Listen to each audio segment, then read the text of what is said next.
ਵਾਹਿਗੁਰੂ ਜੀ ਕਾ ਖਾਲਸਾ ਵਾਹਿਗੁਰੂ ਜੀ ਕੀ ਫਤਿਹ। ਮੈਂ ਤੁਹਾਡੀ ਹੋਸਟ ਰੀਤ ਕੌਰ, ਨਿਊਜ਼ ਥਿਊਰੀ 84 ਦੇ ਨਾਲ ਵੀਅਰਸ। ਅੱਜ ਅੰਮ੍ਰਿਤਸਰ ਜੇਲ੍ਹ ਵਿੱਚ ਬੰਦ ਪ੍ਰੋਫੈਸਰ ਦਵਿੰਦਰਪਾਲ ਸਿੰਘ ਭੁੱਲਰ ਜੀ ਨੂੰ ਟਾਡਾ ਦੇ ਇੱਕ ਕੇਸ ਦੇ ਵਿੱਚ ਜ਼ਮਾਨਤ ਮਿਲ ਗਈ ਹੈ। ਪ੍ਰੋਫੈਸਰ ਭੁੱਲਰ ਜੀ ਨੂੰ ਅੰਮ੍ਰਿਤਸਰ ਦੀ ਅਦਾਲਤ ਨੇ ਪੁਲਿਸ ਵੱਲੋਂ ਠੋਸ ਸਬੂਤ ਨਾ ਦਿੱਤੇ ਜਾਣ ਕਰਕੇ ਇਸ ਕੇਸ ਦੇ ਵਿੱਚ ਜ਼ਮਾਨਤ ਦਿੱਤੀ ਹੈ। ਸੋ ਵੀਅਰਸ, ਅੱਜ ਅਸੀਂ ਪ੍ਰੋਫੈਸਰ ਦਵਿੰਦਰਪਾਲ ਸਿੰਘ ਭੁੱਲਰ ਜੀ ਦੇ ਵਕੀਲ, ਹਿਊਮਨ ਰਾਈਟਸ ਦੇ ਐਡਵੋਕੇਟ ਸਰਦਾਰ ਜਸਪਾਲ ਸਿੰਘ ਮੰਝਪੁਰ ਜੀ ਨਾਲ ਇਸ ਕੇਸ ਸੰਬੰਧੀ, ਵੀਰ ਗੁਰਦੀਪ ਸਿੰਘ ਖੇਰਾ ਜੀ ਦੇ ਕੇਸ ਸੰਬੰਧੀ ਅਤੇ ਹੋਰ ਵਿਸਤ੍ਰਿਤ ਮੁੱਦਿਆਂ ਤੇ ਗੱਲਬਾਤ ਕਰਾਂਗੇ, ਜਿਹੜੇ ਕਿ ਇਸ ਵੇਲੇ ਲੁਧਿਆਣਾ ਤੋਂ ਸਾਨੂੰ ਫੋਨ ਲਾਈਨ ਤੇ ਜੁੜ ਚੁੱਕੇ ਨੇ। ਜੀ ਵੀਰ ਜੀ, ਵਾਹਿਗੁਰੂ ਜੀ ਕਾ ਖਾਲਸਾ ਵਾਹਿਗੁਰੂ ਜੀ ਕੀ ਫਤਿਹ। ਵਾਹਿਗੁਰੂ ਜੀ ਕਾ ਖਾਲਸਾ ਵਾਹਿਗੁਰੂ ਜੀ ਕੀ ਫਤਿਹ ਜੀ।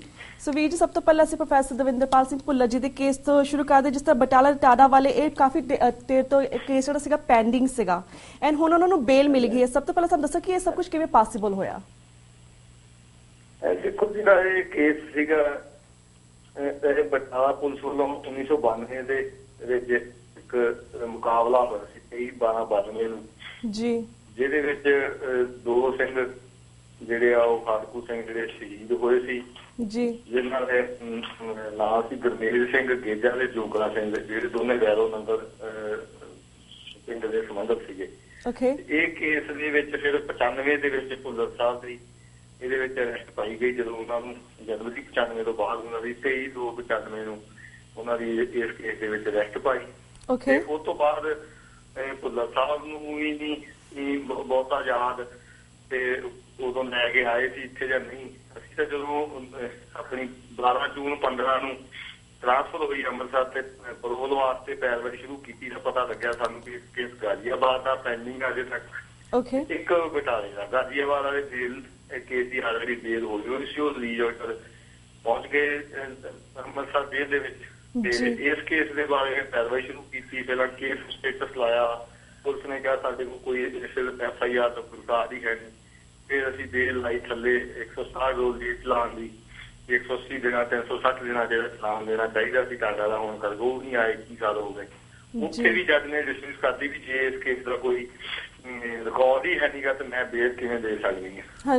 ਪੁਲਿਸ ਰਿਕਾਰਡ ਮੁਤਾਬਕ 23 ਉਹਨਾਂ ਦੀ 95 ਚ ਅਰੈਸਟ ਸੀ। ਇਸ ਬਿਹਾਫ ਦੇ ਉੱਤੇ ਬਾਅਦ ਦੇ ਵਿੱਚ ਜਦੋਂ ਅਸੀਂ ਉਹਦੀ ਰਿਵੀਜ਼ਨ ਲਾਈ, ਸੈਸ਼ਨ ਕੋਰਟ ਟਾਡਾ ਸੁਰਿੰਦਰ ਸਿੰਘ ਸਾਹਨੀ ਜੱਜ ਸਾਹਿਬ ਜਿਹੜੇ ਡੈਜ਼ਿਗਨੇਟਡ ਟਾਡਾ ਕੋਰਟ ਅੰਮ੍ਰਿਤਸਰ ਹੈ ਤੇ ਉੱਥੇ ਫਿਰ ਉਹਨਾਂ ਨੇ ਚਲਾਨ ਵੀ ਜਿਹੜਾ ਟੂ ਕੋਟ ਕਰਤਾ ਪੁਲਿਸ ਨੇ। ਤੇ ਕੱਲ ਜਿਹੜੀ ਆ ਉਹਨਾਂ ਦੀ ਬਹਿਸ ਹੋਈ, ਉਹਦੇ ਵਿੱਚ ਉਹਨਾਂ ਨੇ ਜੱਜ ਸਾਹਿਬ ਨੇ ਜਿਹੜੀ ਬੇਲ ਦਿੱਤੀ ਹੈ ਸਾਨੂੰ ਰੈਗੂਲਰ ਬੇਲ ਜਿਹੜੀ ਭੁੱਲਰ ਸਾਹਿਬ ਨੂੰ, ਤੇ ਇਹੀ ਗਰਾਊਂਡ ਸੀਗੀਆਂ ਵੀ ਇੱਕ ਤਾਂ ਇਸ ਕੇਸ ਦੇ ਵਿੱਚ ਭੁੱਲਰ ਸਾਹਿਬ ਤੋਂ ਕੋਈ ਕਿਸੇ ਤਰ੍ਹਾਂ ਦੀ ਰਿਕਵਰੀ ਨਹੀਂ ਹੈਗੀ, ਨਾ ਆਰਮਜ਼ ਨਾ ਐਕਸਪਲੋਜ਼ਿਵ ਦੀ। ਦੂਜੀ 21 ਸਾਲ ਲੰਬਾ ਇੱਕ ਡਿਲੇ ਹੈਗਾ, ਇਹ 24 ਸਾਲ ਪੁਰਾਣਾ ਜਿਹੜੀ ਚਲਾਨ ਲਗਭਗ 21 ਸਾਲ ਬਾਅਦ ਪੁਲਿਸ ਨੇ ਦਿੱਤਾ। ਇਹ ਜਿਹੜੀ ਅਨਡਿਊ ਡਿਲੇ ਹੈਗੀ ਆ, ਇਹਦਾ ਬੈਨੀਫਿਟ ਜਿਹੜਾ ਕੇਸਾਂ ਦੇ ਵਿੱਚ ਅਕਿਊਜ਼ ਨੂੰ ਜਿਹੜਾ ਪ੍ਰੋਸੀਕਿਊਸ਼ਨ ਪਾਸੇ ਤੋਂ ਜਿਹੜੀ ਆ ਸਰਕਾਰ ਦਾ ਪੁਲਿਸ ਪੱਖ ਤੋਂ ਜਿਹੜੀ ਡਿਲੇ ਆ, ਸਾਡੇ ਵੱਲੋਂ ਕੋਈ ਕਿਸੇ ਤਰ੍ਹਾਂ ਦੀ ਡਿਲੇ ਨਹੀਂ ਹੈਗੀ। ਉਹ ਤੇ ਤੀਜਾ ਜਿਹੜਾ ਅਨਡਿਊ ਡਿਲੇ ਹੋ ਗਈ, ਕੋਈ ਰਿਕਵਰੀ ਜਿਹੜੀ ਉਹਨਾਂ ਨੇ ਗਵਾਹ ਵੀ ਖੜੇ ਕੀਤੇ ਆ ਦੋ ਇਸ ਕੇਸ 'ਚ। ਉਹਦੇ 'ਚ ਇਹ ਲਿਖਿਆ ਵੀ ਫਲਾਨੀ ਰਾਤ ਨੂੰ ਭੁੱਲਰ ਦਵਿੰਦਰਪਾਲ ਸਿੰਘ ਭੁੱਲਰ, ਨਵਜੀਤ ਸਿੰਘ ਕਾਦੀਆਂ ਤੇ ਜੋਗਾ ਸਿੰਘ ਤੇ ਗੁਰਮੇਲ ਸਿੰਘ ਤੇ ਨਾਲ ਇਹਨਾਂ ਦੇ ਨਾਲ ਹੋਰ ਬੰਦੇ ਸੀ, ਸਾਡੇ ਕੋਲ ਦੁੱਧ ਪੀ ਕੇ ਇੱਕ ਕਹਿੰਦਾ ਸਾਡੇ ਕੋਲ ਰੋਟੀ ਖਾ ਕੇ ਗਏ। ਉਸ ਤੋਂ ਬਾਅਦ ਪਤਾ ਲੱਗਿਆ ਅਗਲੇ ਦਿਨ ਮੁਕਾਬਲਾ ਹੋਇਆ, ਜਿਹਦੇ ਦੋ ਕਾਰਗੋ ਸਿੰਘ ਚੜਾਈ ਕਰਕੇ ਬਾਕੀ ਜਿਹੜੇ ਆ ਉਹ ਭੱਜ ਗਏ। ਸੋ ਇਹ ਕੋਈ ਜਾਈ ਵਿੱਚ ਦਾ ਸਤਰੰਸਤਾ ਦੀ ਹੈ ਨਹੀਂ। ਪਰ ਜਿਹੜਾ ਚਲਾਨ ਵੀ ਪੇਸ਼ ਕੀਤਾ ਹੈਗਾ ਉਹਦੇ ਵਿੱਚ ਕਿਸੇ ਤਰ੍ਹਾਂ ਦੀ ਮੈਡੀਕਲ ਲੀਗਲ ਰਿਪੋਰਟ ਨਹੀਂ ਹੈਗੀ, ਕਿਸੇ ਦੇ ਗੋਲੀ ਲੱਗੀ ਵੀ ਜਾਂ ਨਹੀਂ ਲੱਗੀ। ਇਹ ਸਾਰੇ ਯਾਨੀ ਕਿ ਜਿਹੜੇ ਸਰਕਮਸਟੈਂਸ ਐਵੀਡੈਂਸ ਦੇ ਉੱਤੇ ਆ ਵਾ ਇਹ ਕੇਸ ਜਿਹੜਾ ਸਾਰਾ ਡਿਪੈਂਡ ਕਰਦਾ ਹੈਗਾ। ਬਿਲਕੁਲ ਹੀ ਕਹਿ ਲਓ ਵੀ ਬਿਨਾਂ ਲੱਤਾਂ ਤੋਂ ਜਿਹੜਾ ਕੇਸ ਇਹ ਕੋਰਟ ਦੇ ਵਿੱਚ ਆਇਆ। ਤੇ ਇਸ ਰਾਤ ਇਹਨਾਂ ਆਧਾਰਾਂ ਦੇ ਉੱਤੇ ਇੱਕ ਜਿਹੜੀ ਜਿੱਥੇ ਭੁੱਲਰ ਸਾਹਿਬ ਸਾਈਕੈਟ੍ਰਿਕ ਡਿਪਾਰਟਮੈਂਟ ਦੇ ਵਿੱਚ ਗਵਰਨਮੈਂਟ ਮੈਡੀਕਲ ਕਾਲਜ ਦੇ ਉੱਥੇ ਦਾਖਲ ਹੈ, ਉੱਥੋਂ ਦੇ doctor head of the department doctor PD Garg ਨੇ ਆਪਣਾ ਮੈਡੀਕਲ ਸਟੇਟਸ ਰਿਪੋਰਟ ਭੁੱਲਰ ਸਾਹਿਬ ਦੀ ਦਿੱਤੀ, ਜਿਹਦੇ ਵਿੱਚ ਉਹਨੇ ਕਿਹਾ ਵੀ ਇਹ ਪਾਰਸ਼ਲੀ ਜਿਹੜੀ ਆ ਇੰਪਰੂਵਮੈਂਟ ਹੈਗੀ ਭੁੱਲਰ ਸਾਹਿਬ ਦੀ ਹੈਲਥ ਦੇ ਵਿੱਚ, ਤੇ ਉਹ ਫਰਦਰ ਜਿਹੜੀ ਉਹਨਾਂ ਦੀ ਹੈਗੀ ਆ ਇੰਪਰੂਵਮੈਂਟ ਪੋਸੀਬਲ ਹੈ ਜੇ ਉਹਨਾਂ ਨੂੰ ਫੈਮਿਲੀ ਦੇ ਨਾਲ ਹੋਮਲੀ ਇਨਵਾਇਰਮੈਂਟ ਦਿੱਤਾ ਜਾਵੇ। ਸੋ ਇਹਨਾਂ ਸਾਰੀਆਂ ਗੱਲਾਂ ਨੂੰ ਉਦਾਹਰਨ ਰੱਖ ਕੇ ਜੱਜ ਸਾਹਿਬ ਨੇ ਬੇਲ ਦਿੱਤੀ। ਫਰਦਰ ਜਿਹੜੀ ਆ 19 ਮਾਰਚ 2016 ਤਰੀਕ ਇਸ ਕੇਸ ਤੇ ਚਾਰਜ ਲੱਗ ਸਕਦਾ ਕਿ ਨਹੀਂ ਲੱਗ ਸਕਦਾ, ਉਹਦੇ ਉੱਤੇ ਜਿਹੜੀ ਆ ਅਸੀਂ ਬਹਿਸ ਜਿਹੜੀ ਕਰਾਂਗੇ, ਖਤਮ ਕੀਤਾ ਜਾਊਗਾ ਵੀ ਜੀ, ਕਿਉਂਕਿ ਇਹ ਕੇਸ ਡਿਸਚਾਰਜ ਹੋ ਜਾਵੇ 19 ਤਰੀਕ ਜਾਂ ਉਸ ਤੋਂ ਬਾਅਦ ਜਿਹੜੀ ਕੋਈ ਫਰਦਰ ਡੇਟ ਆਏ। ਇਹ ਜਿਹੜੀ ਇਹ ਕੇਸ ਦੀ ਹੁਣ ਭੁੱਲਰ ਸਾਹਿਬ ਦੇ ਉੱਤੇ ਕੋਈ ਵੀ ਕੇਸ ਭਾਵੇਂ 2 ਕੇਸ ਪੈਂਡਿੰਗ ਹੈਗੇ ਆ ਗਾਜ਼ੀਆਬਾਦ ਤੇ ਇੱਕ ਬਟਾਲੀਆ, ਪਰ ਇਸ ਕੇਸ 'ਚ ਬੇਲ ਹੋਈ ਹੋਣ ਕਰਕੇ ਭੁੱਲਰ ਸਾਹਿਬ ਹੁਣ ਜਿਹੜੇ ਆ 100% ਐਲੀਜੀਬਲ ਹੈਗੇ ਆ। ਹੋਰ ਜਿਹੜੀ ਰੈਗੂਲਰ ਪ੍ਰੋਸ ਜਿਹੜੀ ਜਾਰੀ ਜਾਂਦੀ ਹੈਗੀ ਇੱਕ ਉਮਰ ਕੈਦੀ ਨੂੰ ਜਿਹੜੀ ਪੰਜਾਬ 'ਚ ਦਿੱਤੀ ਜਾਂਦੀ ਹੈਗੀ। ਤੇ ਸੋ ਹੁਣ ਇਹ ਅੱਜ ਬੇਲ ਤੋਂ ਪਬਲਿਸ਼ ਹੋ ਜਾਣਗੇ ਫਿਰ ਸੈਟਰਡੇ ਜਾਂ ਮੰਡੇ ਨੂੰ ਜਿਹੜੀ ਪ੍ਰੋਸ ਪ੍ਰੋਸੀਜਰ ਜਿਹੜਾ ਉਹ ਇਨੀਸ਼ੀਏਟ ਕਰਤਾ ਜਾਊਗਾ। ਜਿਹੜੇ ਸੁਪਰਡੈਂਟ ਉਦੋਂ ਕੱਲ ਮਿਲ ਕੇ ਉਹਨਾਂ ਨਾਲ ਗੱਲ ਕੀਤੀ ਸੀ, ਉਹ ਕਹਿੰਦੇ ਜਦੋਂ ਹੀ ਸਾਡੇ ਕੋਲ ਲੀਡ ਆਉਣਗੇ ਅਸੀਂ ਐਜ਼ ਪਰ ਰੂਲ ਜਿਹੜਾ ਨੈਕਸਟ ਡੇ ਜਿਹੜੀ ਆ ਉਹ ਇਨੀਸ਼ੀਏਟ ਕਰ ਦਿਆਂਗੇ, ਕਿਉਂਕਿ ਹੁਣ ਪ੍ਰੋਜ਼ ਦੇਣ ਦੀ ਜਿਹੜੀ ਪਾਵਰ ਆ ਉਹ ਸੁਪਰਡੈਂਟ ਜੇਲ੍ਹ ਤੇ ਡੀਸੀ ਨੇ ਕਰਨੀ ਆ। ਸਾਰੀ ਕੰਕਲੂਡ ਤੇ ਅੰਮ੍ਰਿਤਸਰ ਦੇ ਗਿਆ ਤੇ ਅੰਮ੍ਰਿਤਸਰ ਦੀ ਡੀਸੀ ਨੇ ਕਰਨੀ ਹੈ, ਸੁਖਬੀਰ ਭੁੱਲਰ ਸਾਹਿਬ ਨੇ ਅੰਮ੍ਰਿਤਸਰ ਦੀ ਕੱਟਣੀ ਹੈ।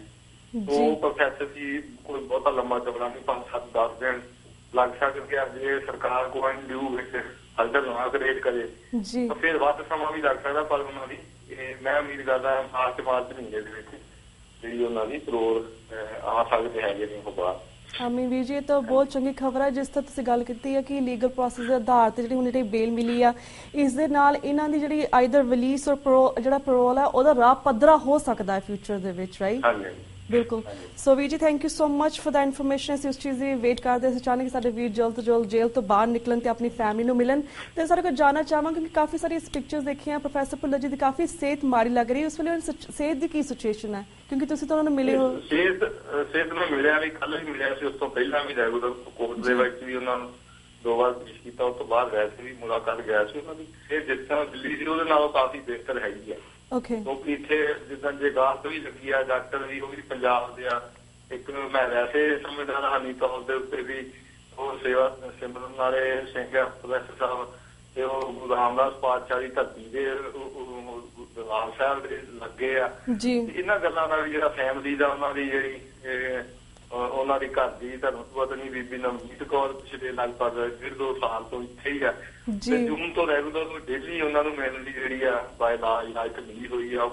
ਘਰ ਦਾ ਵਾਤਾਵਰਨ ਵੀ ਹੈਗਾ ਉੱਥੇ, ਘਰੋਂ ਪ੍ਰਸ਼ਾਦਾ ਵੀ ਆਪ ਤਿਆਰ ਕਰਕੇ ਲੈ ਜਾਂਦੇ ਆ ਇੱਕ ਟਾਈਮ। ਤੇ ਉਹ ਗੱਲਾਂ ਦਾ ਫਰਕ ਨਾ ਉਹਨਾਂ ਦੇ ਜਿਹੜੀ ਆ ਉਹ ਕਾਫੀ ਇੰਪਰੂਵਮੈਂਟ ਹੈਗੀ ਆ, ਪਰ ਬਿਹਤਰ ਹੋ ਸਕਦੀ ਆ ਜੇ ਉਹਨਾਂ ਨੂੰ ਛੁੱਟੀ ਮਿਲੇ ਤੇ ਉਹ ਘਟਿਆ ਹੋਣ ਤੇ ਹੋਰ ਆਪਣੇ ਉਹਨਾਂ ਦੇ ਪੁਰਾਣੇ ਦੋਸਤ ਰਿਸ਼ਤੇਦਾਰ ਖੁੱਲ ਕੇ ਮਿਲ ਸਕਣ, ਉਹ ਗੱਲਾਂ ਕਰ ਸਕਣ ਤੇ ਉਹਨਾਂ ਨਾਲ ਉਹਨਾਂ ਦੀ ਜਿਹੜੀ ਆ ਉਹ ਡਾਕਟਰ ਨੇ ਵੀ ਲਿਖਿਆ ਵੀ ਜਿਹੜੀ ਆ ਕਿਉਰੇਬਲ ਹੈ ਜੇ ਸਹੀ ਐਨਵਾਇਰਨਮੈਂਟ ਦਿੱਤਾ ਜਾਵੇ। 100% ਜਿਹੜੀ ਉਹਨਾਂ ਨੂੰ ਮੈਡੀਕਲ ਟਰਮ ਹੈਗੀ ਸੀਜ਼ੋਫਰੇਨੀਆ ਡਿਸਆਰਡਰ ਕਹਿ ਸਕਦੇ ਹੋ।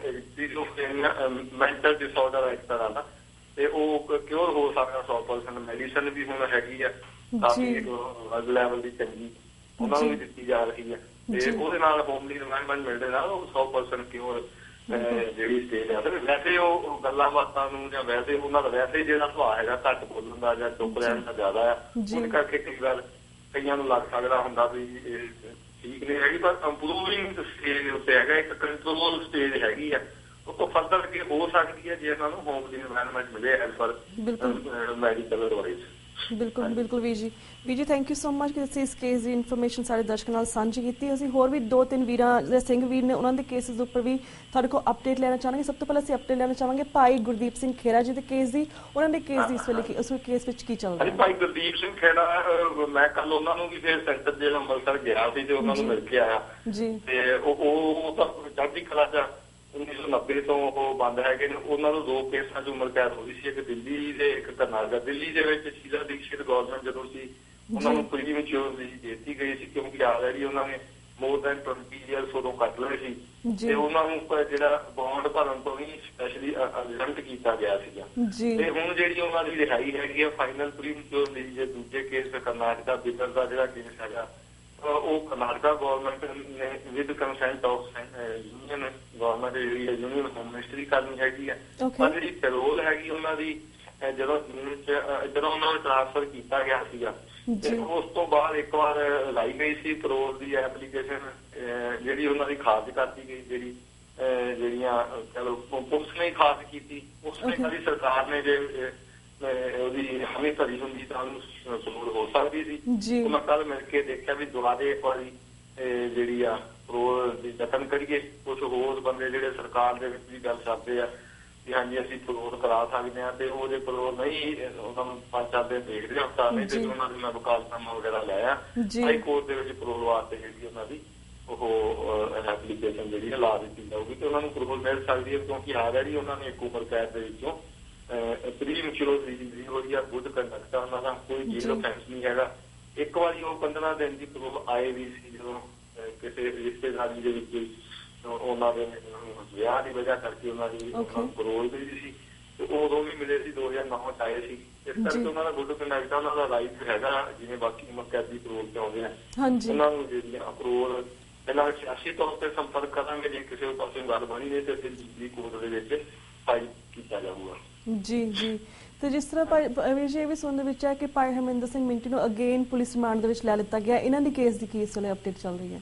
ਹਾਂਜੀ, ਇਹ ਪੜ੍ਹਾਈ ਮਿੰਟੀ ਤੋਂ ਪਹਿਲਾਂ ਆਲਰੇਡੀ 10 ਕੇਸ ਜਿਹੜੇ ਉਹ ਪੈਂਡਿੰਗ ਹੈਗੇ ਆ, ਜਿਨ੍ਹਾਂ 'ਚ 1-2 ਕੇਸ ਕੋਈ ਮਾਮੂਲੀ ਜਿਹੀਆਂ ਰਿਕਵਰੀਆਂ ਨੇ, ਬਾਕੀ ਜਿਹੜੇ ਪੁਰਾਣੇ ਕੇਸ ਹੈਗੇ ਆ ਜਿਹੜੇ ਆਲਰੇਡੀ ਟੁੱਟ ਹੋਏ ਬੰਦਿਆਂ ਦੇ ਉਹਨਾਂ ਦੇ ਵਿੱਚ ਇਹਨਾਂ ਨੂੰ ਜਿਹੜਾ ਨੋਮੀਨੇਟ ਕੀਤਾ ਗਿਆ ਸੀ। ਪਿਛਲੇ ਦਿਨ ਜਿਹੜਾ ਇਹਨਾਂ ਨੂੰ ਸਟੇਟ ਸਪੈਸ਼ਲ ਆਪਰੇਸ਼ਨ ਸੈੱਲ ਦੇ ਇੱਕ ਕੇਸ 22 ਨੰਬਰ FIR 2010 ਉਹਦੇ ਵਿੱਚ ਪੁੱਛਗਿੱਛ ਲਈ ਲੈ ਕੇ ਗਏ ਸੀ।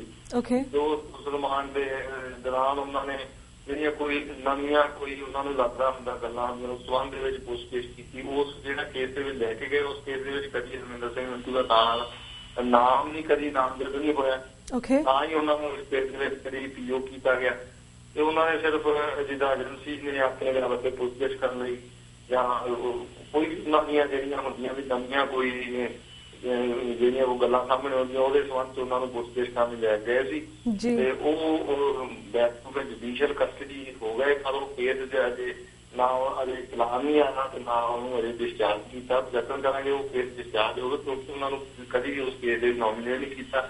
ਜਿਹੜੇ ਬੰਦਿਆਂ ਕੋਲ ਰਿਕਵਰੀ ਸੀ ਉਸ ਕੇਸ ਦੇ ਵਿੱਚ ਉਹਨਾਂ ਨੂੰ ਆਦ ਹੈ ਕਿ ਜਿਹੜੀ ਅੰਡਰਗਰਾਊਂਡ ਸਜ਼ਾ ਹੋ ਚੁੱਕੀ ਹੈਗੀ, ਇਹਨਾਂ ਨੇ ਕਦੀ ਕਿਸੇ ਦੇ ਨਾਮ ਨਾ ਲਿਆ ਤੇ ਨਾ ਪੁਲਿਸ ਨੂੰ PO ਕੀਤਾ। ਵੈਸੇ ਹੀ ਉਹਨਾਂ ਨੇ ਪੁੱਛਗਿੱਛ ਕਰਨ ਲਈ ਕਿਸੇ ਨੂੰ ਵੀ ਅੱਗੇ ਵੀ ਕਈ ਸਿੰਘਾਂ ਜਿਹੜਾ ਜੇਲ੍ਹਾਂ 'ਚ ਬੰਦ ਰਹਿੰਦੇ ਆ ਉਹਨਾਂ ਨੂੰ ਕੋਈ ਫਰਦਰ ਇਨਵੈਸਟੀਗੇਸ਼ਨ ਕਰ ਲਈ ਹੋਈ ਜਾਵੇ, ਝੂਠੇ ਕੇਸ ਤੇ ਲੈ ਕੇ ਜਾਂਦੇ ਹੁੰਦੇ ਨੇ। ਸੋ ਵੀਰ ਜੀ ਬਿਫੋਰ ਅਸੀਂ ਕਿਉਂਕਿ ਹੋਰ ਵੀ ਬਹੁਤ ਸਾਰੇ ਮੁੱਦੇ ਨੇ ਉਹਨਾਂ ਦੇ ਉੱਪਰ ਤੁਹਾਡੇ ਵਿਚਾਰ ਲੈਣਾ ਚਾਹਾਂਗੇ, ਪਰ ਵਨ ਲਾਸਟ ਕੇਸ ਦੇ ਉੱਪਰ ਵੀ ਸਰ ਅਪਡੇਟ ਲੈਣਾ ਚਾਹਾਂਗੇ। ਭਾਈ ਪਰਮਜੀਤ ਸਿੰਘ ਭਿਓਰਾ ਜਿਹਨਾਂ ਦੇ ਉੱਪਰ 1995 ਦਾ ਬੰਬ ਧਮਾਕੇ ਦਾ ਕੇਸ ਸੀਗਾ, ਉਸ ਕੇਸ ਦੀ ਕੀ ਅਪਡੇਟ ਹੈ ਇਸ ਵੇਲੇ? ਉਹ ਕੇਸ ਜਿਹੜਾ ਹੈਗਾ ਜੀ ਉਹ ਪਰਮਜੀਤ ਸਿੰਘ ਭਿਓਰਾ ਦੀ ਅਜੇ ਤੱਕ ਉਸ ਕੇਸ 'ਚ ਅਰੈਸਟ ਨਹੀਂ ਪਾਈ। ਚੰਡੀਗੜ੍ਹ ਪੁਲਿਸ 2 ਵਾਰ ਲੈ ਕੇ ਆਈ ਸੀ ਤੇ ਇੱਥੇ ਕੋਤਵਾਲੀ ਥਾਣੇ ਨੇ ਅਰੈਸਟ ਨਹੀਂ ਪਾਈ ਤੇ ਇਹ ਹੁਣ ਅੱਗੇ 14 ਤਰੀਕ ਜਿਹੜੀ ਪਈ ਹੈਗੀ ਆ ਉਸ ਦਿਨ ਲਈ ਪ੍ਰੋਡਕਸ਼ਨ ਲੈ ਕੇ ਲੁਧਿਆਣਾ ਪੁਲਿਸ ਆਪ ਜਾ ਕੇ ਲੈ ਕੇ ਆਊਗੀ ਫਿਰ ਉਹ ਅਰੈਸਟ ਪਾਊਗੀ। ਉਸ ਕੇਸ ਦੇ ਵਿੱਚ ਆਲਰੇਡੀ ਭਾਈ ਜਗਤਾਰ ਸਿੰਘ ਹਵਾਰਾ ਦੀ ਅਰੈਸਟ 1995 ਵਿੱਚ ਪੈ ਗਈ ਸੀ। ਪਰਮਜੀਤ ਸਿੰਘ ਭਿਓਰਾ ਨੂੰ 96 ਵਿੱਚ PO ਕਰਤਾ ਗਿਆ, 97 ਵਿੱਚ ਇਹਨਾਂ ਦੇ ਅਰੈਸਟ ਹੋਣ ਤੋਂ ਬਾਅਦ ਇਹ ਕੇਸ ਨਹੀਂ ਪਾਇਆ ਗਿਆ। ਉਹ ਆਪ ਐਪਲੀਕੇਸ਼ਨ ਲਾ ਕੇ ਤੇ ਉਹ ਕੇਸ ਜਿਹੜਾ ਪ੍ਰੋਸੀਡ ਡਾਊਨ ਕੀਤਾ ਗਿਆ ਤੇ ਉਹ ਕੇਸ ਆਲਰੇਡੀ ਭਾਈ ਜਗਤਾਰ ਸਿੰਘ ਹਵਾਰਾ ਦਾ ਐਡੀਸ਼ਨਲ ਸੈਸ਼ਨ ਦਾ ਜੇ ਪੈਂਡਿੰਗ ਆ। ਹੁਣ ਪਰਮਜੀਤ ਸਿੰਘ ਭਿਓਰਾ ਉਹਨਾਂ ਦਾ ਵੀ ਕੇਸ ਨਾਲ ਅਟੈਚ ਹੋ ਕੇ ਤੇ ਇਕੱਠਾ ਚਾਰਜ ਲਾ ਕੇ ਤੇ ਉਹ ਕੇਸ ਜਿਹੜਾ ਟ੍ਰਾਇਲ ਦੇ ਉੱਤੇ ਜਿਹੜਾ ਚੱਲੂਗਾ। ਜੀ ਸੋ ਵੀਰ ਜੀ before we move on to next subject, ਜਿਸ ਤਰ੍ਹਾਂ ਤੁਸੀਂ ਪਿਛਲੇ ਸਾਲ ਇੱਕ ਪੂਰੀ ਲਿਸਟ ਬਣਾਈ ਸੀਗੀ ਆਪਣੇ ਪੋਲੀਟੀਕਲ ਪ੍ਰਿਜ਼ਨਸ ਦੀ, ਉਹਨਾਂ ਲਿਸਟ ਦੇ ਵਿੱਚੋਂ ਕਿੰਨੇ ਪੋਲੀਟੀਕਲ ਪ੍ਰਿਜ਼ਨਸ ਬਾਹਰ ਆ ਗਏ ਨੇ, ਕਿੰਨੇ ਕੁ ਪੈਰੋਲ ਦੇ ਵਿੱਚ ਆਲਰੇਡੀ ਹੈਗੇ ਨੇ, ਕੀ ਅਪਡੇਟ ਉਸ ਲਿਸਟ ਦੀ ਇਸ ਵੇਲੇ?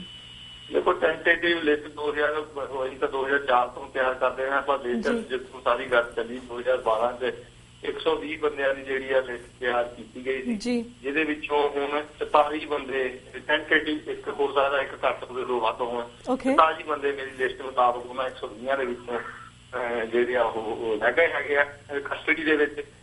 ਜੋ ਉਮਰ ਕੈਦੀ ਆ 15 ਉਮਰ ਕੈਦੀ ਆ ਤੇ ਬਾਕੀ 10 ਸਾਲਾ ਕੈਦੀ ਸੀਨੀਅਰ ਸਿਟੀਜ਼ਨ ਹੈਗੇ ਆ ਜਿਹੜੇ ਵੈਕਸੀਨ ਵਾਲੇ ਕੇਸ ਵਾਲੇ ਤੇ 20 ਜਿਹੜੇ ਆ ਟੋਟਲ ਜਾਨੀ ਕਿ 44 ਜਿਹੜੇ ਬੰਦੇ ਹੈਗੇ ਆ, ਇਹਨਾਂ ਦੇ ਵਿੱਚੋਂ ਸਿਰਫ ਪਰੋਲ ਜਿਹਨਾਂ ਨੂੰ ਨਹੀਂ ਮਿਲ ਰਹੀ ਉਮਰ ਕੈਦੀਆਂ ਨੂੰ ਭਾਈ ਬਲਵੀਰ ਸਿੰਘ ਭੀਰਾ, ਸਿਕਿਉਰਿਟੀ ਜੇਲ੍ਹਨਾਮਾ ਪ੍ਰੋਫੈਸਰ ਦਵਿੰਦਰਪਾਲ ਸਿੰਘ ਭੁੱਲਰ ਤੇ ਭਾਈ ਗੁਰਦੀਪ ਸਿੰਘ ਖੇੜਾ ਉਮਰ ਕੈਦੀ ਜਿਹਨਾਂ ਨੂੰ ਪਰੋਲ ਨਹੀਂ ਮਿਲਦੀ, ਇਹਨਾਂ ਨੂੰ ਪੰਜਾਬ ਸਰਕਾਰ ਪਰੋਲ ਦੇ ਸਕਦੀ ਹੈ। ਇਹਨਾਂ ਨੇ ਆਲਰੇਡੀ 20 ਈਅਰ ਤੋਂ ਤੇ ਕੱਟ ਲਏ ਹੈਗੇ ਨੇ, ਉਹ 7 ਜਣੇ ਹੈਗੇ ਆ, ਜਿਹਦੇ ਵਿੱਚ ਭਾਈ ਲਾਲ ਸਿੰਘ, ਭਾਈ ਲਖਵਿੰਦਰ ਨਾਭਾ ਜੇਲ੍ਹ ਦੇ ਵਿੱਚ ਭਾਈ ਲਖਵਿੰਦਰ ਸਿੰਘ, ਭਾਈ ਸ਼ਮਸ਼ੇਰ ਸਿੰਘ, ਗੁਰਮੀਤ ਸਿੰਘ ਇਹ ਉੱਤੇ ਬਲੈਕ ਜੇਲ੍ਹ ਚੰਡੀਗੜ੍ਹ ਦੇ ਵਿੱਚ ਬੰਦ ਹੈਗੇ ਆ। ਭਾਈ ਪ੍ਰੋਫੈਸਰ ਦਵਿੰਦਰਪਾਲ ਸਿੰਘ ਭੁੱਲਰ ਤੇ ਭਾਈ ਗੁਰਦੀਪ ਸਿੰਘ ਖਹਿਰਾ ਅੰਮ੍ਰਿਤਸਰ ਜੇਲ੍ਹ ਦੇ ਵਿੱਚ ਹੈਗੇ ਆ। ਤੇ ਭਾਈ ਦਇਆ ਸਿੰਘ ਲਾਹੌਰ ਦੀ ਇਤਿਹਾਸ ਜੇਲ੍ਹ ਹੈਗੇ ਆ। ਇਹ 7 ਬੰਦਿਆਂ ਨੇ ਇਹ ਜਿਹੜੀ ਆ ਇਹ 20 ਸਾਲ ਤੋਂ ਉੱਤੇ ਕੱਟ ਲਈ ਆ। ਜਿਵੇਂ ਆਲਰੇਡੀ ਰਾਜੀਵ ਗਾਂਧੀ ਕੇਸ ਵਾਲਿਆਂ ਦੀ ਵੀ ਤਮਿਲਨਾਡੂ ਸਰਕਾਰ ਨੇ ਉਹਨਾਂ ਦੀ ਰਿਹਾਈ ਲਈ ਗੱਲ ਕੀਤੀ ਹੈਗੀ ਆ ਵੀ ਆਲਰੇਡੀ ਉਹਨਾਂ ਨੇ 20 ਸਾਲ ਤੋਂ ਉੱਤੇ ਕੱਟੀ ਆ।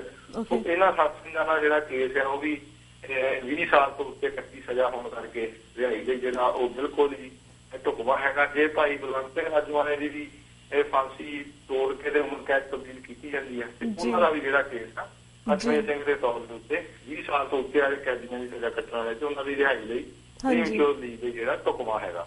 ਓਕੇ ਸੋ ਵੀਰ ਜੀ ਥੈਂਕ ਯੂ ਸੋ ਮਚ ਕਿ ਤੁਸੀਂ ਸਾਰੇ ਪੋਲੀਟੀਕਲ ਰੀਜ਼ਨਸ ਜਿਹੜੀ ਹੈਗੀ ਆ ਅਪਡੇਟ ਸਾਡੇ ਦਰਸ਼ਕਾਂ ਨਾਲ ਸਾਂਝੀ ਕੀਤੀ। ਹੁਣ ਅਸੀਂ ਪੰਜਾਬ ਦੇ ਉੱਪਰ ਵੀ ਤੁਹਾਡੇ ਨਾਲ ਗੱਲਬਾਤ ਕਰਨਾ ਚਾਹਾਂਗੇ। ਜਿਸ ਤੁਸੀਂ ਜਾਣੋ ਕਿ ਪਿਛਲੇ ਕੁਝ ਦਿਨਾਂ ਤੋਂ ਜਿਹੜਾ ਪੰਜਾਬ ਦਾ ਪਾਣੀ ਹੈ ਉਸ ਦੇ ਉੱਪਰ ਕਾਫੀ ਸਾਰੀਆਂ ਗੱਲਾਂ ਬਾਤਾਂ ਹੋ ਰਹੀਆਂ ਨੇ। ਪਿਛਲੇ ਕੁਝ ਸਾਲਾਂ ਤੋਂ ਜਿਹੜੀ ਭਾਰਤ ਦੀ ਸਰਕਾਰ ਹੈਗੀ ਜਾਂ ਸੈਂਟਰਲ ਸਰਕਾਰ ਹੈਗੀ ਉਹ ਪੰਜਾਬ ਦੇ ਪਾਣੀ ਨੂੰ ਹੜੱਪਣ ਦੀ ਕੋਸ਼ਿਸ਼ ਕਰ ਰਹੀ ਹੈ। ਇਸ ਸੰਬੰਧੀ ਬਹੁਤ ਸਾਰੇ ਅਸੀਂ ਤੁਹਾਡੇ ਨਾਲ ਵੀ ਗੱਲਬਾਤ ਕੀਤੀ, ਹੋਰ ਵੀ ਬਹੁਤ ਸਾਰੀ ਸ਼ਖਸੀਅਤਾਂ ਨਾਲ ਗੱਲਬਾਤ ਕੀਤੀ ਹੈ। ਪਰ ਜਿਸ ਤਰ੍ਹਾਂ ਪਿਛਲੇ ਦਿਨੀ ਜਿਹੜਾ ਸੁਪਰੀਮ ਕੋਰਟ ਨੇ 5 ਮੈਂਬਰੀ ਬੈਂਚ ਬਿਠਾਇਆ ਸੀ ਜੱਜਾਂ ਦਾ, ਉਹਨਾਂ ਨੇ ਜਿਹੜਾ ਇੱਕ ਕੇਸ ਵੀ ਓਪਨ ਕੀਤਾ 2004 ਦਾ ਵਾਟਰ ਐਕਟ ਪੰਜਾਬ ਦਾ ਜਿਹੜਾ, ਕਿਉਂਕਿ ਉਹ ਹਰਿਆਣਾ ਨੂੰ ਪਾਣੀ ਦੇਣਾ ਚਾਹੁੰਦੇ ਉਸ ਦੇ ਵਿੱਚੋਂ। ਇਸ ਦੇ ਵਿੱਚ ਮੋਦੀ ਨੇ ਵੀ ਉਸ ਦੇ ਨਾਲ ਸਟੈਂਡ ਕੀਤਾ ਹੈਗਾ, ਮੋਦੀ ਵੀ ਨਾਲ ਖੜਾ ਹੋਇਆ ਹੈ। ਤੁਸੀਂ ਓਵਰਆਲ ਇਸ ਕੇਸ ਦੇ ਉੱਪਰ ਆਪਣੀ ਕੀ ਵਿਚਾਰ ਰੱਖਦੇ ਹੋ? ਦੇਖੋ ਇਹਦੇ ਵਿੱਚ ਜਿਹੜੀ ਮੋਦੀ ਦੀ ਕੋਈ ਨਵੀਂ ਨੀਤੀ ਨਹੀਂ ਹੈਗੀ। ਮੋਦੀ ਨੇ ਪਹਿਲਾਂ ਵੀ ਕੀਤਾ, ਇਸ ਤੋਂ ਪਹਿਲਾਂ ਕਾਂਗਰਸ ਸਰਕਾਰ ਦੀ ਵੀ ਗੱਲ ਆਈ ਆ ਪੰਜਾਬ ਨੇ ਹਿੰਦੁਸਤਾਨ ਦੇ ਦਰਿਆਵਾਂ ਨੂੰ ਜਿਹੜਾ ਆਪਸ ਦੇ ਵਿੱਚ ਜੋੜਿਆ ਜਾਵੇ। ਉਹ ਸਭ ਤੋਂ ਪਹਿਲਾਂ ਤਾਂ ਅਨਨੈਚੁਰਲ ਹੈਗਾ ਅਗੇਂਸਟ ਦੀ ਐਨਵਾਇਰਨਮੈਂਟ ਜਿਹੜੀ ਪਾਲਿਸੀ ਕਾਂਗਰਸ ਨੇ ਪਹਿਲਾਂ ਰੱਖੀ ਹੈ, ਹੁਣ ਮੋਦੀ ਨੇ ਵੀ ਉਹਨੂੰ ਫੋਲੋ ਅਪ ਕਰਨਾ ਚਾਹੀਦਾ। ਉਹਦੇ ਤਹਿਤ ਹੀ ਇਹਨਾਂ ਨੇ ਸਾਰੀ ਇਹ ਜਿਹੜੀ ਉਹ ਚੀਜ਼ ਉਹਨੂੰ ਕੀਤਾ ਹੈਗਾ। ਪਰ ਜਿਹੜੇ ਜਿੱਥੋਂ ਤੱਕ ਰਾਈਬੇਰੀਅਨ ਲਾ ਇੰਟਰਨੈਸ਼ਨਲ ਲਾ ਦੀ ਗੱਲ ਆ ਉਹ ਤਾਂ ਪੰਜਾਬ ਦਾ ਹੱਕ ਆ। ਜੇ ਪੰਜਾਬ ਹੱਕੇ ਜੇ ਕੋਈ ਬੱਚੇ ਦਾ ਅਸੀਂ ਕਿਸੇ ਨੂੰ ਦੇ ਦਈਏ ਪਰ ਅਸੀਂ ਵੀ ਫ੍ਰੀ ਚ ਨਹੀਂ ਦੇਣਾ ਚਾਹਾਂਗੇ। ਪੰਜਾਬ ਨੂੰ ਉਹਦਾ ਮੁੱਲ ਲੈਣਾ ਚਾਹੀਦਾ। ਸਾਡਾ ਜਿਹੜਾ ਨੈਚੁਰਲ ਰਿਸੋਰਸ ਦਾ ਪਾਣੀ ਅਸੀਂ ਫ੍ਰੀ ਕਿਸੇ ਨੂੰ ਕਿਉਂ ਦਈਏ? ਬਿਹਾਰ ਖੜੀ ਸਾਨੂੰ ਕੋਲਾ ਜਾਂ ਝਾਰਖੰਡ ਫ੍ਰੀ ਨਹੀਂ ਦਿੰਦਾ, ਉਹਨਾਂ ਦਾ ਨੈਚੁਰਲ ਰਿਸੋਰਸਿਸ ਕੋਲਾ ਆ। ਪੱਥਰ ਨਿਕਲਦਾ ਹੈਗਾ ਰਾਜਸਥਾਨ ਦੇ ਵਿੱਚੋਂ ਟਨਾਂ ਦੇ ਟਨ ਰੋਜ਼ ਪੰਜਾਬ ਦੇ ਲੋਕ ਖਰੀਦ ਕੇ ਲਿਆਉਂਦੇ ਆ। ਉਹਨਾਂ ਦਾ ਨੈਚੁਰਲ ਰਿਸੋਰਸਿਸ ਪੱਥਰ ਆ ਉਹ ਵੇਚਦੇ ਹੈਗੇ। ਸੋ ਅਸੀਂ ਆਪਣਾ ਪਾਣੀ ਜਿਹੜਾ ਜੇ ਅਸੀਂ ਆਪਣੀ ਲੋੜ ਪੂਰੀ ਕਰਨ ਤੋਂ ਬਾਅਦ ਜੇ ਬਚੂਗਾ ਤੇ ਅਸੀਂ ਮੁੱਲ ਵੇਚਾਂਗੇ। ਅਸੀਂ ਕਿਸੇ ਨੂੰ ਹੁਣ ਰਾਜਸਥਾਨ ਸਾਡੇ ਕੋਲ ਫ੍ਰੀ ਪਾਣੀ ਲੈ ਕੇ ਤੇ ਉੱਥੇ ਉਹਨਾਂ ਨੇ 20 ਕਿਲੋਮੀਟਰ ਵਰਗ ਕਿਲੋਮੀਟਰ ਦੇ ਵਿੱਚ ਝੀਲ ਬਣਾ ਲਈ ਆ ਜਿੱਥੇ ਉਹ ਟੂਰਿਜ਼ਮ ਨੂੰ ਕਰਦੇ ਆ। ਜੇ ਉਹਨਾਂ ਨੂੰ ਲੋੜ ਪਾਣੀ ਵੈਸੇ ਵੀ ਜਿਹੜੀ ਸੀਪੇਜ ਹੋ ਜਾਂਦੀ ਹੈ ਪਾਣੀ ਦੀ ਅੱਧੇ ਤੋਂ ਵੱਧ ਜਿਹੜਾ ਰਾਜਸਥਾਨ ਨੂੰ ਜਾਂਦਾ, ਸਾਰੇ ਕਾਨੂੰਨਾਂ ਨੂੰ ਸਿੱਕੇ ਟੰਗ ਕੇ ਜਿੰਨੇ ਵੀ ਆਜ਼ਾਦੀ ਕਮਿਸ਼ਨ ਜਾਂ ਇੰਦਰਾ ਅਵਾਰਡ ਸੀ ਸਾਰੇ ਯਾਨੀ ਕਿ ਉਹ ਕਾਨੂੰਨ ਨੂੰ ਸਿੱਕੇ ਟੰਗ ਕੇ ਜਿੱਥੋਂ ਤੱਕ ਰਾਜੀਵ ਲੋਂਗੋਵਾਲ ਸਮਝੌਤੇ ਦੀ ਗੱਲ ਕੀਤੀ ਜਾਂਦੀ ਹੈ। ਲੋਂਗੋਵਾਲ ਕੌਣ ਹੁੰਦਾ ਸੀ? ਦੇਸ਼ੀ ਪ੍ਰਧਾਨ ਮੰਤਰੀ ਦੇ ਨਾਲ ਪੰਜਾਬ ਦੇ ਪਾਣੀਆਂ ਦਾ ਸਮਝੌਤਾ ਕਰਨ ਵਾਲਾ। ਉਹਨੂੰ ਕੋਈ ਹੱਕ ਨਹੀਂ ਸੀ, ਉਹ ਇੱਕ ਸਿਆਸੀ ਪਾਰਟੀ ਦਾ ਮੁਖੀ ਸੀ। ਤੇ ਦਰਬਾਰਾ ਸਿੰਘ ਤੋਂ ਵੀ ਧੱਕੇ ਨਾਲ ਇੰਦਰਾ ਗਾਂਧੀ ਨੇ ਸਾਈਨ ਕਰਵਾ ਕੇ ਤੇ ਉਹ ਜਿਹੜਾ ਪੰਜਾਬ ਦੇ ਪਾਣੀਆਂ ਦਾ ਜਿਹੜਾ ਹੱਕ ਹੋਇਆ। ਸੋ ਸਾਰੇ ਕਾਨੂੰਨ ਤੌਰ ਦੇ ਉੱਤੇ ਸਿਆਸੀ ਤੌਰ ਦੇ ਉੱਤੇ ਪੰਜਾਬ ਦਾ ਧੱਕਾ ਹੋਇਆ। ਜਿਹੜਾ ਕੈਪਟਨ ਅਮਰਿੰਦਰ ਸਿੰਘ ਨੇ ਵੀ 2 ਜੁਲਾਈ 2004 ਦੇ ਵਿੱਚ ਐਕਟ ਪਾਸ ਕੀਤਾ ਸੀ। ਪੰਜਾਬ ਨੇ ਸਾਰੇ ਐਕਟ ਖਤਮ ਕੀਤਾ ਗਿਆ ਜਿਹੜਾ ਪਾਣੀਆਂ ਦੇ ਸੰਬੰਧ। ਉਹਦੇ ਵਿੱਚ ਜਿਹੜੀ ਧਾਰਾ 5 ਆ ਉਹਦੇ ਵਿੱਚ ਉਹਨਾਂ ਨੇ ਲਿਖ ਦਿੱਤਾ ਕਿ ਜਿਹੜਾ ਪਾਣੀ ਅੱਗੇ ਜਾਂਦਾ ਉਹ ਠੀਕ ਆ, ਗਾਂਹ ਨਹੀਂ ਦੇਵਾਂਗੇ। ਉਹਦੇ ਵਿੱਚ ਉਹ ਐਕਟ ਜਿਹੜਾ ਸੀ ਸਰਬਸੰਮਤੀ ਦੇ ਨਾਲ ਪੰਜਾਬ ਵਿਧਾਨ ਸਭਾ ਦੇ ਵਿੱਚ ਅਕਾਲੀ ਦਲ ਵੀ ਸ਼ਾਮਲ ਸੀ ਤੇ ਕਾਂਗਰਸ ਵੀ ਸੀ, ਇਹਦੇ ਵਿੱਚ ਭਾਜਪਾ ਵੀ ਸ਼ਾਮਲ ਸੀ। ਇਹਨਾਂ ਸਾਰਿਆਂ ਨੇ ਸਹਿਮਤੀ ਨਾਲ ਪਿਛਲੇ ਪਾਣੀ ਨੂੰ ਜਾਂਦਾ ਰਹਿਣ ਦੇ ਵਾਸਤੇ ਜਿਹੜਾ ਉਹ ਵਿਧਾਨ ਸਭਾ ਨੇ ਸਰਬਸੰਮਤੀ ਨਾਲ ਮੋਹਰ ਲਾਤੀ ਕਿ ਗਾਂਹ ਨਹੀਂ ਦੇਵਾਂਗੇ। ਗਾਂਹ ਪਾਣੀ ਹੈ ਹੀ ਨਹੀਂ, ਪਿਛਲਾ ਪਾਣੀ ਜਿਹੜਾ ਘਟਿਆ। ਸੋ ਇਹ ਤਾਂ ਲੋਕ ਮਾਇਆ ਅਕਾਲੀ ਭਾਜਪਾ ਤੇ ਕਾਂਗਰਸ ਨੇ ਰਲ ਕੇ ਪੰਜਾਬ ਦੇ ਨਾਲ 2004 ਚ ਕੈਪਟਨ ਦੀ ਅਗਵਾਈ ਚ ਜੇ ਅਕਾਲੀ ਅੱਜ ਬੋਲੇ ਹੈਗੇ ਇਹਨਾਂ ਨੇ ਉਦੋਂ ਸਹਿਣ ਕਿਉਂ ਕੀਤੇ? ਧਾਰਾ 5 ਜਿਹੜੀ ਆ ਉਹ ਗਲਤ ਸੀਗੀ ਤੇ ਉਹਨੂੰ ਨਹੀਂ ਸੀ ਪਾਸ ਕਰਨਾ ਚਾਹੀਦਾ ਇਹਨਾਂ ਨੇ, ਕਿਉਂਕਿ ਜਿਹੜਾ ਪਾਣੀ ਜਾ ਰਿਹਾ ਸੀ ਉਹ ਆਉਣ ਵਾਲੀ ਗੈਰ ਕਾਨੂੰਨੀ ਸਮਝੌਤੇ ਨਾਲ ਅਗੇਂਸਟ ਦੀ ਲਾ ਹੋ ਕੇ ਜਾ ਰਿਹਾ ਸੀ। ਇਹਨਾਂ ਨੇ ਵਿਧਾਨ ਸਭਾ ਚ ਪਾਸ ਕਰਕੇ ਮੈਂ ਸਮਝਦਾ ਸੁਪਰੀਮ ਕੋਰਟ ਨੇ ਇਹੀ ਕਹਿਣਾ ਕਿ ਜਿਹੜਾ ਪਾਣੀ ਅੱਗੇ ਜਾ ਰਿਹਾ ਸੀ ਉਹਨੂੰ ਵੈਲਿਡਿਟੀ ਦਿੱਤੀ ਪੰਜਾਬ ਵਿਧਾਨ ਸਭਾ ਨੇ। 2004 ਦੇ ਐਕਟ ਨੂੰ ਅੱਗੇ ਦੇਖੋ ਜੇ ਪਾਣੀ ਹੈਗਾ ਤੇ ਉਹਦੇ ਵਾਸਤੇ ਉਹ ਬੰਦ ਕਰੋ। ਇਹਨਾਂ ਨੇ ਆਪ ਕਿਉਂਕਿ ਸਾਰੇ ਸਟੇਟ ਨੇ ਸਾਂਝਵਾਦ ਹੋ ਕੇ ਇਹ ਸਾਰਾ ਕੰਮ ਜਿਹੜਾ 2004 ਚ ਕੀਤਾ ਗਿਆ ਸੀਗਾ ਤੇ ਉਹ ਹੁਣ ਅਕਾਲੀ ਜੋ ਮਰਜ਼ੀ ਰੌਲਾ ਪਾਈ ਜਾਣ ਵੀ ਨਹੀਂ ਜੀ ਅਸੀਂ ਆਹ ਹੱਕ ਬੂੰਦ ਨਹੀਂ ਜਾਣਾਂਗੇ। ਆਲਰੇਡੀ ਪਾਣੀ ਜਾਂਦਾ ਹੋਇਆ ਮਿਲੀਅਨਸ ਡਾਲਰ ਦਾ ਪਾਣੀ ਜਿਹੜਾ ਸਾਡਾ ਉਹ ਚਲਾ ਗਿਆ। ਉਹ ਹੁਣ ਗਾਂਹ ਤਾਂ ਦੇਣ ਨੂੰ ਕੁਛ ਹੈ ਹੀ ਨਹੀਂ। ਪੰਜਾਬ ਦੇ ਆਪਣੇ ਜਿਹੜੇ ਨਹਿਰਾਂ ਸੁੱਕੀਆਂ ਪਈਆਂ। ਉਹ ਇਹ ਤਾਂ ਸਾਜ਼ਬਾਜ਼ ਦੇ ਨਾਲ ਅਕਾਲੀ ਭਾਜਪਾ ਕਾਂਗਰਸ ਤੇ ਸੈਂਟਰਲ ਗਵਰਨਮੈਂਟ ਪੰਜਾਬ ਗਵਰਨਮੈਂਟ ਦੀ ਮਿਲੀ ਭੁਗਤ ਦੇ ਨਾਲ ਪੰਜਾਬ ਦੇ ਲੋਕਾਂ ਨੂੰ ਉਹਨਾਂ ਲੋਕਾਂ ਦੇ ਨਾਲ ਖੜਨਾ ਚਾਹੀਦਾ ਜਿਹੜੇ ਕਹਿਣ ਕਿ ਜਿਹੜਾ ਪਾਣੀ ਜਾਂਦਾ ਇਹਨੂੰ ਬੰਦ ਕਰਾਂਗੇ ਅਸੀਂ ਨਹਿਰਾਂ ਨੂੰ, ਤੇ ਜਿਹੜਾ ਪਿਛਲਾ ਦਿੱਤਾ ਹੋਇਆ ਉਹਦਾ ਸਾਨੂੰ ਜੇ ਹੱਕ ਮਿਲੇਗਾ। ਪੰਜਾਬ ਦੇ ਸਹੀ ਹਮਦਰਦ ਤੇ ਦਰਦੀ ਲੋਕ ਉਹ ਹੋ ਸਕਦੇ ਆ ਜਿਹੜੇ ਇਹ ਗੱਲ ਲੈ ਕੇ ਆਉਣਗੇ ਇਲੈਕਸ਼ਨ ਦੇ ਵਿੱਚ ਕਿ ਜਿਹੜਾ ਪਾਣੀ ਜਾਂਦਾ ਉਹਦਾ ਮੁੱਲ ਲਿਆ ਜਾਊਗਾ, ਤੇ ਜਿਹੜਾ ਗਾਂਹ ਦਿੱਤਾ ਜਾਊਗਾ ਉਹਦਾ ਮੁੱਲ ਜਿਹੜਾ ਪੰਜਾਬ ਨੂੰ ਮਿਲੂਗਾ ਤਾਂ ਉਹ ਪਾਣੀ ਦਿੱਤਾ ਜਾਊਗਾ। ਅਸੀਂ ਆਪਣੇ ਨੈਚੁਰਲ ਰਿਸੋਰਸ ਕਿਸੇ ਨੂੰ ਫ੍ਰੀ ਨਹੀਂ ਦੇ ਸਕਦੇ। ਬਿਲਕੁਲ ਬਿਲਕੁਲ ਵੀਰ ਜੀ, ਪਾਣੀ ਦਾ ਹਿਸਾਬ ਹੋਣਾ ਚਾਹੀਦਾ। ਵੀਰ ਜੀ, ਸਾਡੇ ਕੋਲ ਇੱਕ ਅੱਧਾ ਮਿੰਟ ਰਹਿ ਗਿਆ ਐਟ ਦੀ ਐਂਡ। ਜਿਸ ਤਰ੍ਹਾਂ ਪਿਛਲੀ ਵਾਰ ਅਸੀਂ ਹਰਿਆਣੇ ਦੀ ਗੱਲ ਵੀ ਕੀਤੀ ਸੀ, ਉਸ ਦੇ ਵਿੱਚ ਕਿਸ ਤਰ੍ਹਾਂ ਅਨਹਿਊਮਨ ਐਕਟ ਹੋਇਆ ਸੀਗਾ, ਜਿਸ ਤਰ੍ਹਾਂ ਕਾਫੀ ਸਾਰੀ ਹਿਊਮਨ ਰਾਈਟਸ ਦੀ ਉਲੰਘਣਾ ਵੀ ਕੀਤੀ ਗਈ ਹੈ। ਤੁਹਾਨੂੰ ਵੀ ਅਸੀਂ ਗੱਲਬਾਤ ਕੀਤੀ ਸੀ ਇਸ ਮੁੱਦੇ ਦੇ ਉੱਪਰ। ਮੈਂ ਜਾਣਨਾ ਚਾਹਾਂਗੀ ਕਿ ਇਸ ਵੇਲੇ ਹਰਿਆਣਾ ਸੰਬੰਧੀ ਕੋਈ ਕੇਸ ਕੋਰਟ ਦੇ ਵਿੱਚ ਚੱਲ ਰਿਹਾ, ਜਿਸ ਤਰ੍ਹਾਂ ਉਹਨਾਂ ਨੇ ਇੰਨਾ ਕੁਛ ਵਹਿਸ਼ੀਆਨਾਪਨ ਕੀਤਾ ਪਿਛਲੇ ਕੁਝ ਦਿਨਾਂ ਦੇ ਵਿੱਚ, ਐਨੀ ਪ੍ਰੋਸੈਸ ਚੱਲ ਰਿਹਾ ਉਹਨਾਂ ਦੇ ਖਿਲਾਫ ਕਿਸੇ ਵੱਲੋਂ? ਨਹੀਂ, ਕੋਈ ਖਾਸ ਜਿਹੜੀ ਹਰਿਆਣੇ ਵੱਲੋਂ ਜਿਹੜਾ ਜ਼ਿਆਦਾ ਕੀਤਾ ਜਾ ਰਿਹਾ ਉਹ ਆ ਵੀ ਜਿਨ੍ਹਾਂ ਦਾ ਨੁਕਸਾਨ ਹੋ ਗਿਆ ਉਹਨਾਂ ਨੂੰ ਮੁਆਵਜ਼ਾ ਦਿਓ। ਇੰਸ਼ੋਰੈਂਸ ਕੰਪਨੀਆਂ ਨੂੰ ਜਿਹੜੀਆਂ ਹਦਾਇਤਾਂ ਕੀਤੀਆਂ ਗਈਆਂ, ਜਿਨ੍ਹਾਂ ਦਾ ਨੁਕਸਾਨ ਹੋਇਆ ਉਹਨਾਂ ਨੂੰ 1 ਸਾਲ ਪਾਣੀ ਦਾ ਬਿੱਲ ਨਹੀਂ ਦੇਣਾ ਪਊਗਾ। ਹੋਰ ਇਹੋ ਜਿਹੀਆਂ ਛੋਟੀਆਂ ਮੋਟੀਆਂ ਸਹੂਲਤਾਂ ਦਿੱਤੀਆਂ ਗਈਆਂ। ਜਿਹੜੇ ਕੰਪਨੀਸ ਆ ਉਹਨਾਂ ਦੇ ਖਿਲਾਫ ਲੋਕਲ ਲੈਵਲ ਤੇ ਜਿਹੜੇ ਉਹ ਮਾੜੀ ਮੋਟੀ ਕਈ ਬੱਚੇ ਜਿਹੜੇ ਦਰਜ ਹੋਣ ਦੀਆਂ ਖਬਰਾਂ ਹੈਗੀਆਂ, ਪਰ ਵੱਡੇ ਪੱਧਰ ਦੇ ਉੱਤੇ ਕਿਸੇ ਸਿਆਸੀ ਬੰਦੇ ਨੂੰ ਜਾਂ ਲੁੱਟ ਦਾ ਮਾਰ ਕਿਸੇ ਬੀਜੇਪੀ ਐਮਐਲਏ ਦੇ ਘਰੋਂ ਵੀ ਮਿਲਿਆ, ਉਹਨਾਂ ਦੇ ਖਿਲਾਫ ਜਿਹੜੀ ਕੋਈ ਕਾਰਵਾਈ ਨਹੀਂ ਕੀਤੀ ਜਾ ਰਹੀ। ਮੀਡੀਆ ਬਿਲਕੁਲ ਸਾਇਲੈਂਟ ਹੋ ਚੁੱਕਿਆ ਹੈਗਾ। ਸੋਸ਼ਲ ਮੀਡੀਆ ਦੇ ਉੱਤੇ ਕਈ ਤਰ੍ਹਾਂ ਦੀਆਂ ਸੱਚੀਆਂ ਜਾਂ ਝੂਠੀਆਂ ਘਟਨਾਵਾਂ ਦੇ ਆਧਾਰ ਦੇ ਉੱਤੇ ਗੱਲਾਂ ਜਿਹੜੀਆਂ ਚੱਲਦੀਆਂ, ਪਰ ਓਵਰਆਲ ਕਹਿ ਸਕਦੇ ਹਾਂ ਵੀ ਇੱਕ ਇੰਡੀਅਨ ਸਿਸਟਮ ਦਾ ਜਾਂ ਬੀਜੇਪੀ ਗਵਰਨਮੈਂਟ ਦਾ ਇੱਕ ਕਰੂਪ ਜਿਹੜਾ ਤੇ ਅਸਲੀ ਜਿਹੜਾ ਹਰਿਆਣੇ ਦੇ ਵਿੱਚ ਦੇਖਣ ਨੂੰ ਨਜ਼ਰ ਆਇਆ ਹੈਗਾ। ਉਹ ਧੀਆਂ ਭੈਣਾਂ ਦੀਆਂ ਇੱਜ਼ਤਾਂ ਜਾਂ ਲੋਕਾਂ ਦੇ ਉੱਤੇ ਮਾਰਨਾ, ਉਹਨਾਂ ਨੂੰ ਜਿਹੜਾ ਪੁਲਿਸ ਵੱਲ ਨਹੀਂ ਹੈਗਾ ਉਹ ਸਿਰਫ ਮੁਆਵਜ਼ੇ ਤੱਕ ਸੀਮਿਤ ਹੋ ਗਿਆ ਕਿ ਹਾਂ ਜਿਹੜਾ ਸਮਾਨ ਸੜਿਆ ਉਹਨੂੰ ਮੁਆਵਜ਼ਾ ਦੇ ਦਿਓ। ਉਹਦੇ ਵਿੱਚ ਵੀ ਉਹਨਾਂ ਨੇ ਵੀ ਜਿਹੜੀ ਮੇਰੇ ਹਿਸਾਬ ਨਾਲ ਡਿਸਕ੍ਰਿਮੀਨੇਸ਼ਨ ਕਰਨੀ ਹੈਗੀ ਹੈ। ਜਿਹੜੇ ਉਹਨਾਂ ਦੇ ਆਪਣੇ ਬੰਦੇ ਹੈਗੇ ਆ ਉਹਨਾਂ ਨੂੰ ਮੁਆਵਜ਼ੇ ਦੇਣਗੇ। ਤੇ ਸਿੱਖਾਂ ਦੇ ਤਾਂ ਭਾਗਾਂ 'ਚ ਮੈਂ ਕਹਿੰਦਾ ਸਤਿਗੁਰੂ ਪਾਤਸ਼ਾਹ ਨੇ ਲਿਖ ਕੇ ਭੇਜਿਆ, ਜਿਹੜੇ ਚੰਗੇ ਲੋਕ ਦੁਨੀਆ ਭਰ ਦੇ ਵਿੱਚ ਵੱਸ ਜਾਣ, ਉੱਥੋਂ ਉਜਾੜਿਆ ਵੀ ਜਾਵੇਗਾ।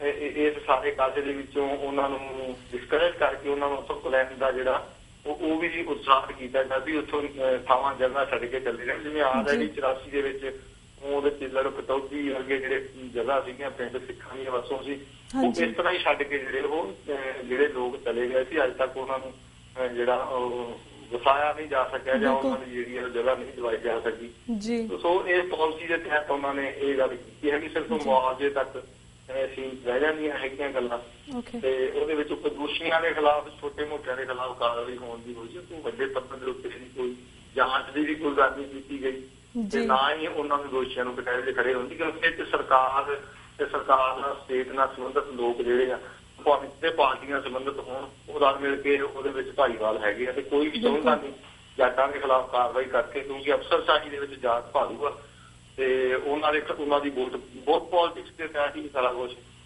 ਜਿਹੜਾ ਨਹੀਂ ਹੋਣ ਦਿੱਤਾ ਜਾ ਰਿਹਾ। ਬਿਲਕੁਲ ਬਿਲਕੁਲ ਵੀਰ ਜੀ ਧੰਨਵਾਦ ਕਿ ਤੁਸੀਂ ਇਹਨਾਂ ਦੋ ਮੁੱਦਿਆਂ ਦੇ ਉੱਪਰ ਆਪਣੇ ਵਿਚਾਰ ਸਾਡੇ ਦਰਸ਼ਕਾਂ ਨਾਲ ਸਾਂਝੇ ਕੀਤੇ। ਆਲਸੋ ਪੋਲੀਟੀਕਲ ਪ੍ਰਿਜ਼ਨਸ ਦੇ ਕੇਸਿਸ ਬਾਰੇ ਵੀ ਸਾਨੂੰ ਅਪਡੇਟ ਦਿੱਤੀ। ਹੁਣ ਸਾਡਾ ਵਕਤ ਸਮਾਪਤੀ ਵੱਲ ਜਾ ਰਿਹਾ, ਤੁਹਾਡੇ ਕੋਲ ਇੱਥੇ ਇਜਾਜ਼ਤ ਲੈਂਦੇ ਹਾਂ। ਵਾਹਿਗੁਰੂ ਜੀ ਕਾ ਖਾਲਸਾ, ਵਾਹਿਗੁਰੂ ਜੀ ਕੀ ਫਤਿਹ।